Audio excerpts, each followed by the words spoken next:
Hello there. I don't know about you, but I've been quite bemused by the return of former Prime Minister David Cameron to Parliament. And I want to share my knowledge and experience and understanding of this man from over the last decade plus. And so it appears that Rishi Sunak, after sacking Suella Braverman as Home Secretary, brought in David Cameron from nowhere. And people are saying, well, Rishi Sunak obviously doesn't have faith in his existing 300 plus Conservative MPs if he has to bring back Cameron, who hasn't even been in the Commons for 7 years. But that's not the point. That's to miss the point completely. Cameron was always coming back, really. It was probably just a matter of time. And seeing as he's suddenly been given such a significant role, I consider it my duty as a journalist to let people know who this man is and what he has previously stood for. The reality is I spent rather too much of my life around Westminster and Parliament, chasing one politician after another, hoping they will answer questions, and they never do. And here's the thing, when I think of David Cameron, I think of primarily four things. They are austerity, contaminated blood, Madeleine McCann, and riots. Let me explain. I'm going to take these one by one and explain to you why I think of these issues whenever I think of David Cameron. So David Cameron came into power in May 2010, and he formed a coalition government between the Conservative Party and the Liberal Democrats.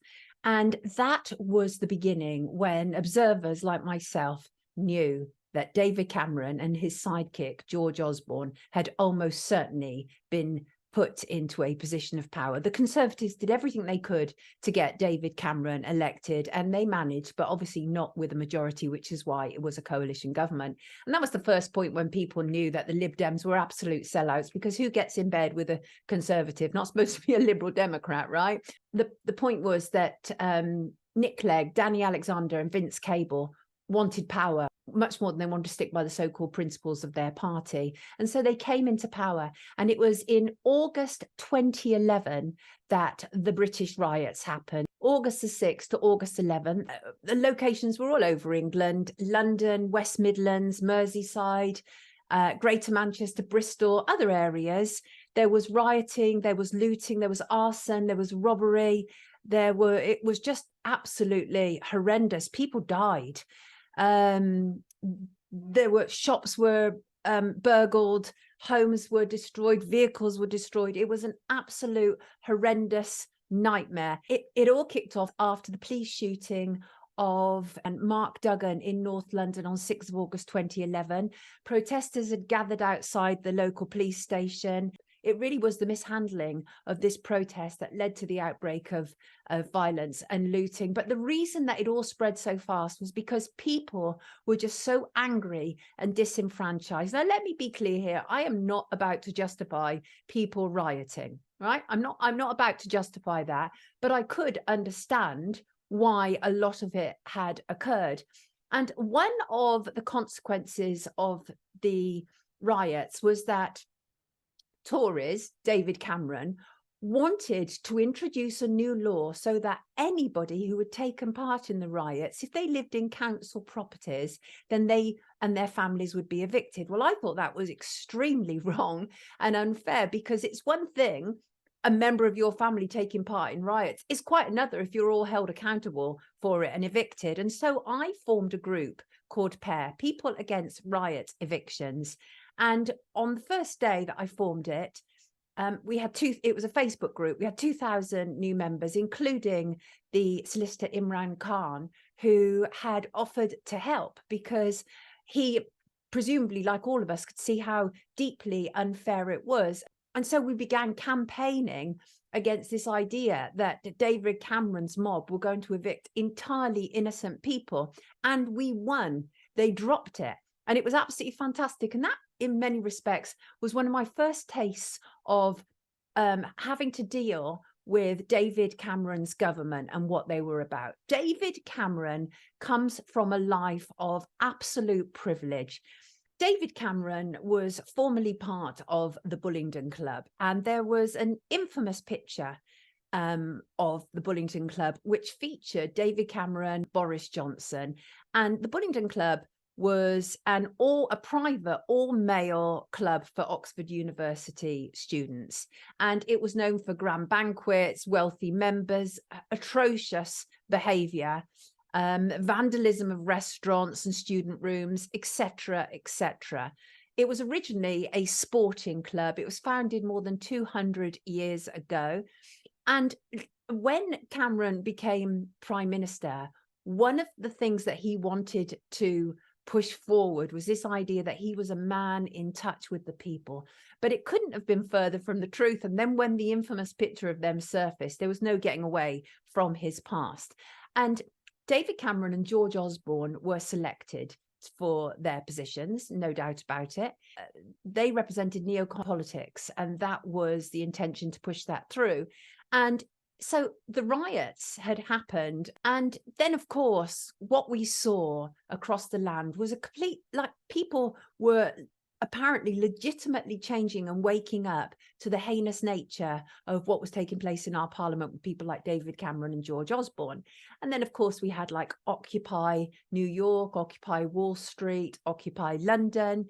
I supported all of this, not realizing at the time how infiltrated these movements were, because, you know, like many others, my intentions were good. I wanted it to be a more equal society. And I was absolutely sick of rich, privileged kids like Cameron coming in and, you know, telling us how to live. And so yes, I associated the riots with David Cameron. I associated austerity with David Cameron because he was very much part of austerity. So austerity was a set of sort of economical policies that was implemented by the government to control the public sector. And actually, what austerity ended up being was very much ideological. It wasn't necessary. It wasn't needed. That was a lie. And it enabled David Cameron and his ilk to come in and just slash our public services. David Cameron's big thing was, we are a big society. In other words, you and I continued paying our taxes, and they also expected us to take care of each other. That was when food banks became a business. There was an explosion of food banks. And so, as I say, we not only paid our taxation, but we were expected also to contribute to things like food banks. The government had it sorted always. It was always about keeping people down. And David Cameron is a very useful man indeed. He was able, in part, to make the nasty party appear less nasty because he is a very useful man. He's very good. Personally, he's able to morph into whatever you want him to be. I remember him giving a talk to Gingerbread, the single parent organization, about how he was there for single mothers, etc., etc. And the next thing we know, he's like cutting Sure Start, which was a godsend to many single parents. So this was a man who talked out of both sides of his mouth, as they say. You could not trust him, but he managed to create the illusion that you could. And so they introduced austerity, which was one of the most vicious attacks on vulnerable people that I've seen in my entire life. Throughout all of that, I was a freelance journalist, but I was writing for the Daily Mail and the Mail Online. And one of the first pieces that I had been asked to write was about David Cameron, because the editor of the comments section absolutely loathed David Cameron.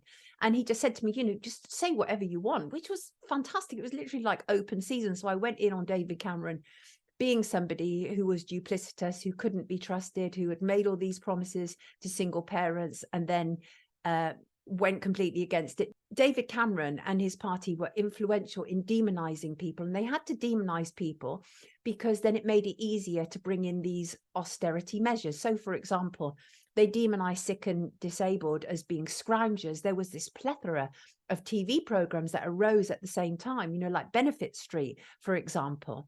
And there was this, what David Cameron planned to do was really change the face of the benefit system. And I spent like endless days and nights watching these debates and did as much as I could. We petitioned MPs to stop it.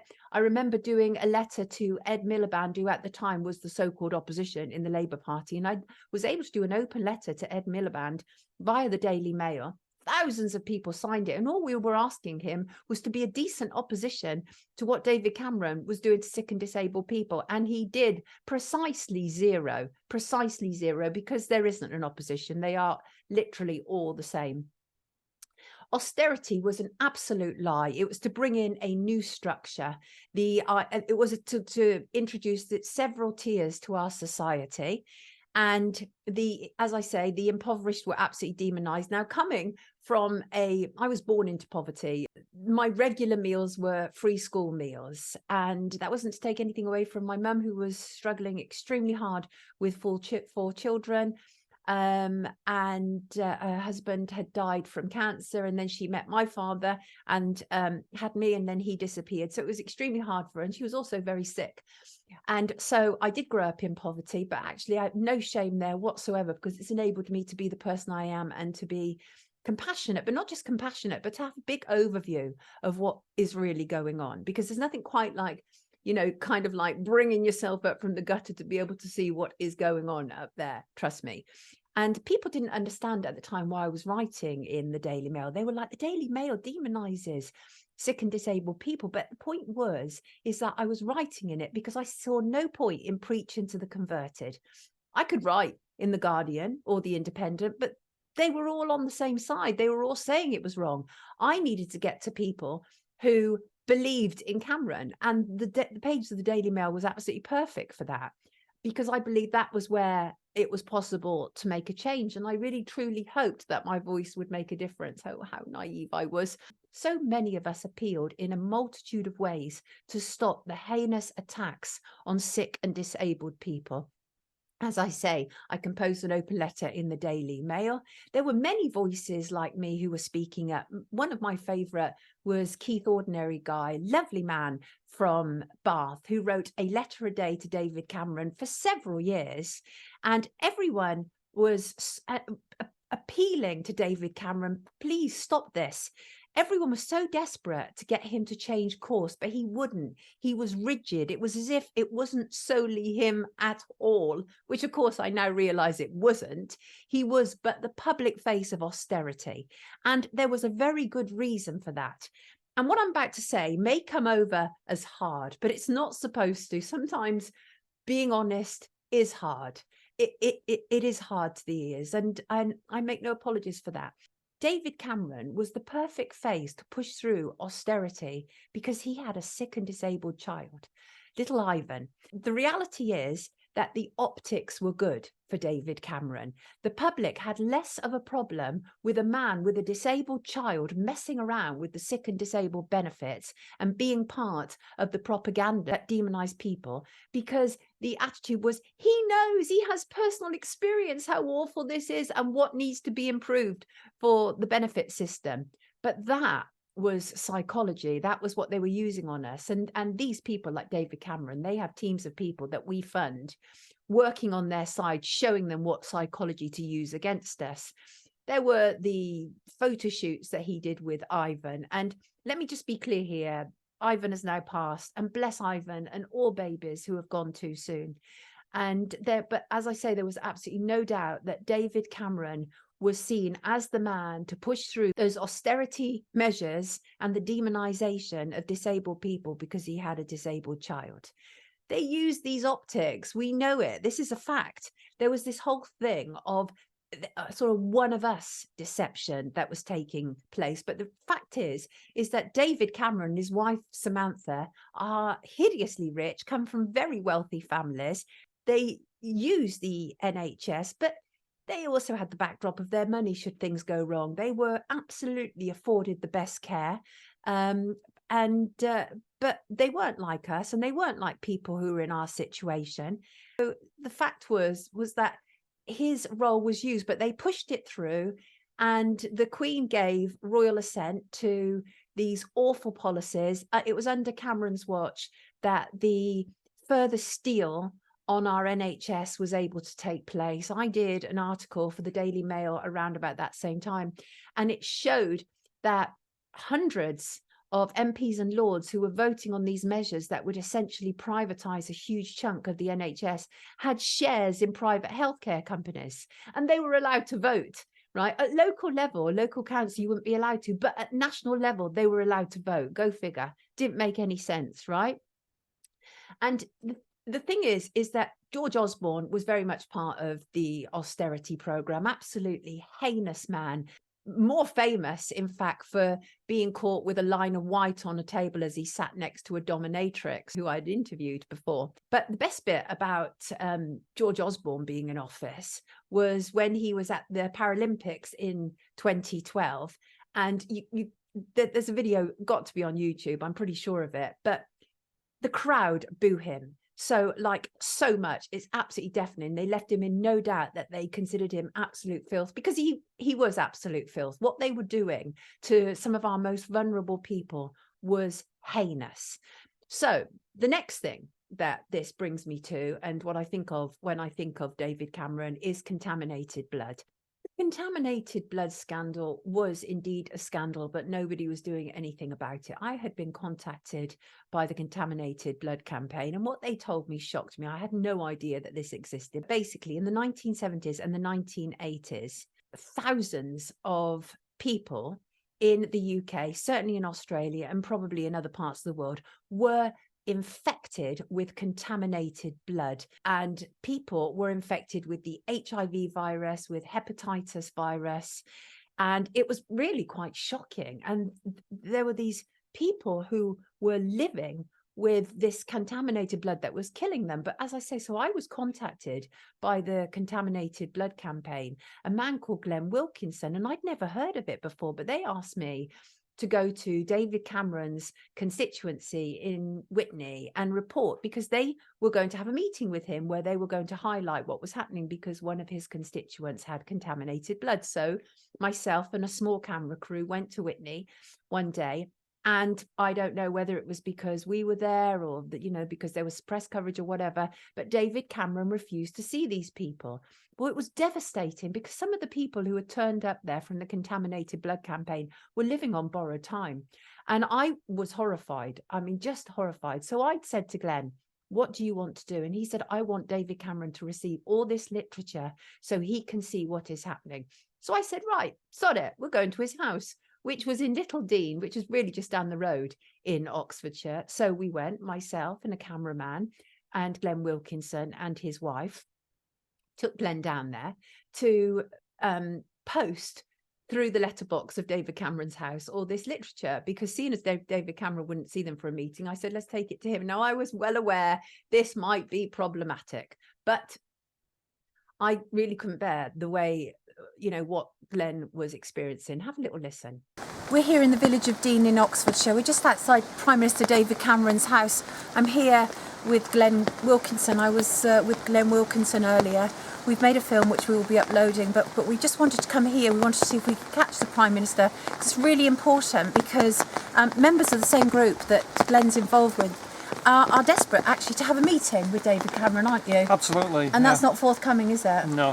One of our members of our team, he's a constituent of David Cameron, and he did try to arrange a meeting with him, and he flatly refused. So we've been into Witney today to try and speak with him at his constituency office. He's having none of it. So it looks like we have to go to these lengths to come to his home address, which seems a bit ridiculous. It is a bit ridiculous, but it is, unfortunately, desperate times call for desperate measures, don't they? Yeah. So we are hoping, actually, that the Prime Minister will be lovely if he actually showed, and we could ask him some very, very important questions with regard to the contaminated blood issue. What if you had an opportunity to have him here right this minute? What would be like the first thing you'd want to say to him? I think I'd say to him, stop messing about. We have waited for decades now. People are dying in their droves, and we just need it sorting out. We don't want to wait any longer. We don't have the time to wait.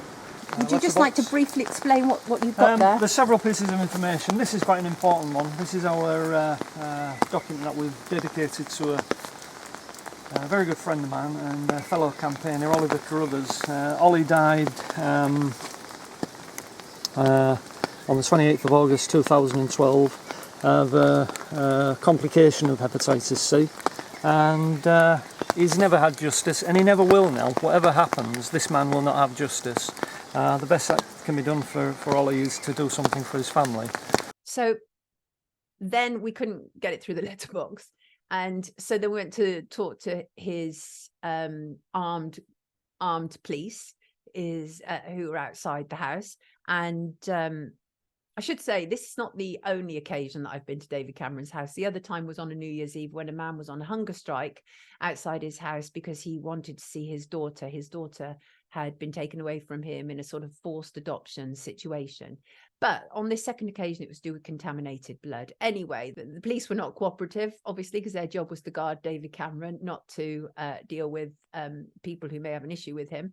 And I said to Glenn, we're putting that literature into his house by hook or by crook. And so I pushed it under the door as much as I could. And that made Glenn feel a whole lot better. I then followed that by covering it for ITN and Channel 5 News. I was a contributing editor at ITN for 8 years. It was my job to bring in stories that nobody else was talking about, and nobody else was talking about the contaminated blood. And so we highlighted that, and the contaminated blood inquiry followed after that.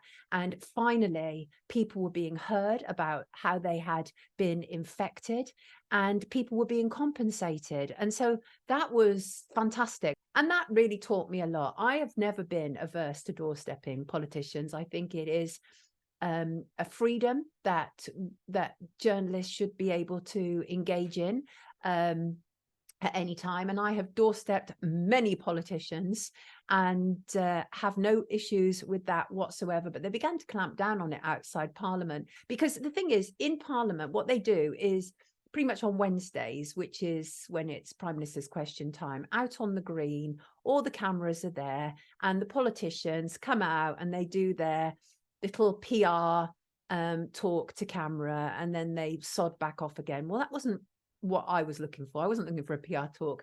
I wasn't, and a lot of these politicians, they were already prepared. They knew what they were going to talk about.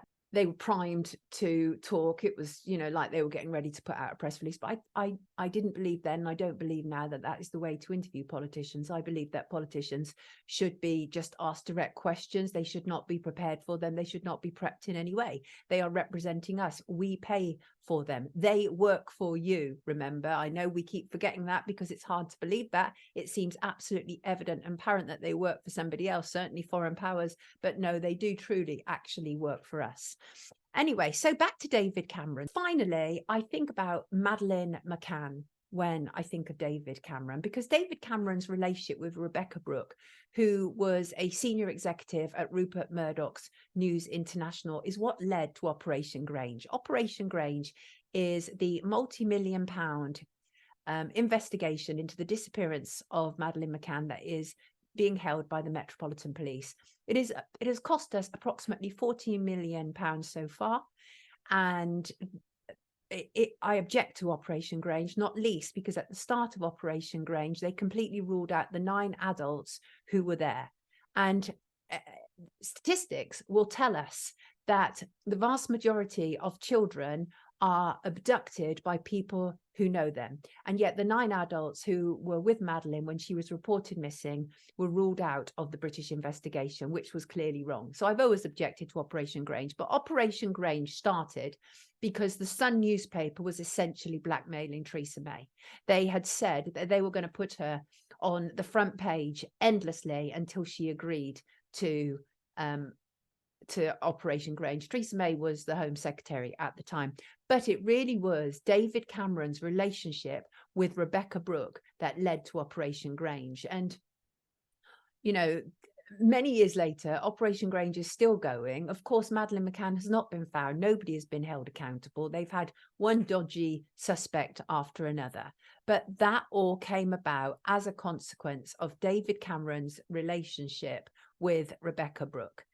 Of course, David Cameron's final act in Parliament was triggering Brexit, but by that point I could no longer bear the thought of him. Whatever the reason he's been taken off ice now, I'm pretty sure it's not for the good of humanity. And honestly, is it really a coincidence that David Cameron was described by a leading Israeli newspaper as, the headline was, "Is David Cameron the most pro-Israel British PM ever?" His timing is perfect in so many respects. Look at what's happening on the world stage. The focal point is the Middle East. And obviously, we know that the globalists support Israel. We know that.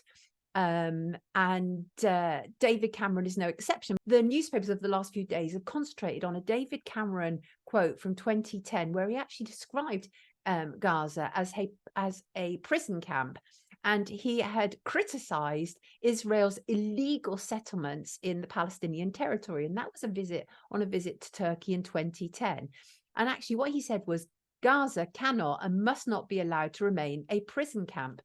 But what the newspapers haven't reported on is how David Cameron changed his opinion and then suddenly out of nowhere began describing himself as a proud Zionist. Why aren't newspapers talking about him being a proud Zionist? Is that an uncomfortable truth right now? There is no getting away from it that Rishi Sunak brought him back for a reason.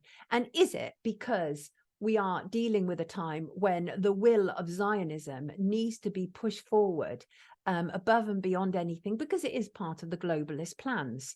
David Cameron has been known for a number of years to be working very quietly behind the scenes in support of the Jewish state and in support of Zionism. And people behind the scenes had actually said, officially, the UK is not involved in these politics. This was to do with David Cameron, but the consensus about David Cameron is that we have never had such a pro-Israel prime minister. And is that why he's back? I do wonder. We have to wonder. The fact is, Cameron was and still is the devil child of Margaret Thatcher, the brother of Tony Blair, metaphorically speaking, of course. In other words, a thoroughly ruthless politician prepared to sink to levels that most people would find repellent. I suspect we have yet to find the final piece as to why Rishi Sunak decided to bring him back. But let me reassure you, it is absolutely nothing to do with the fact that Rishi Sunak didn't have anybody from his own party to choose, and everything to do with the fact that David Cameron is back to fulfill a wider agenda on behalf of the globalists. Watch him like a hawk.